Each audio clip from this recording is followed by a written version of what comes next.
Analise a série de reatividade dos metais abaixo, tá? Isso daqui, então, é a nossa fila de reatividade, que mostra para a gente o aumento da capacidade de um metal doar elétrons, ou seja, a reatividade dele. O metal reage na química perdendo elétrons. E ele quer que a gente assinale a alternativa que contém a reação que irá ocorrer espontaneamente.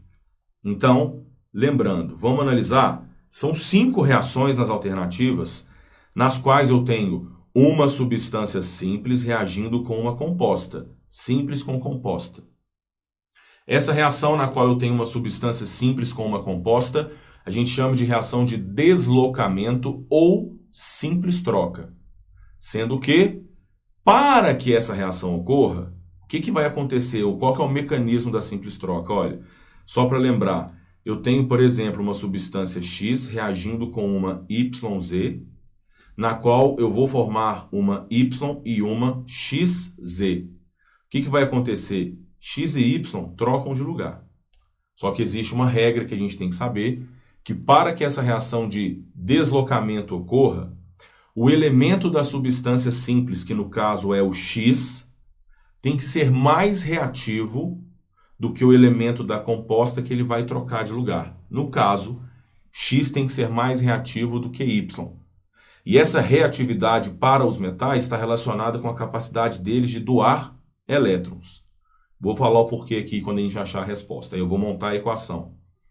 Então, para que essa primeira ocorra, o ferro, que está sozinho, tem que ser mais reativo que o cálcio, que é com quem ele troca de lugar. O metal troca de lugar com o metal.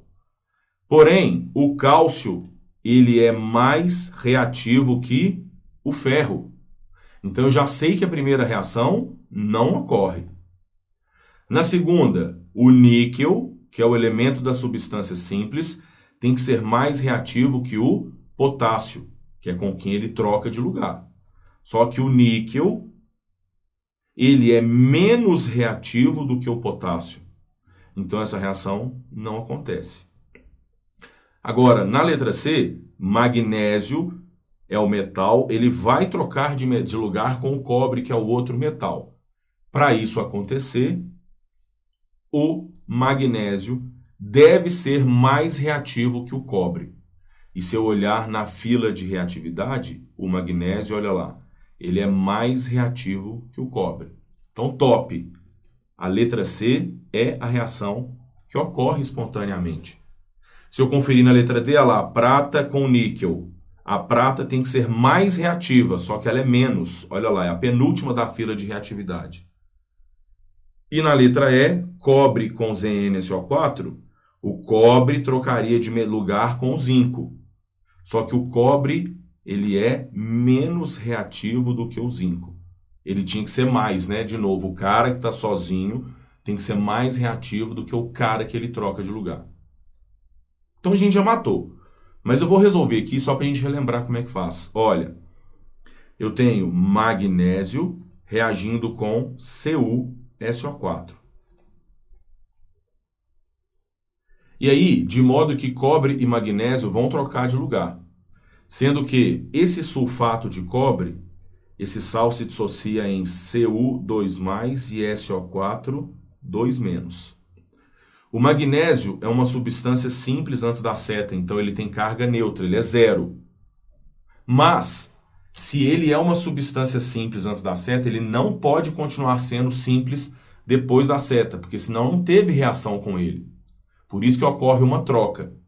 O magnésio depois da seta, então, ele formará uma substância composta com alguém.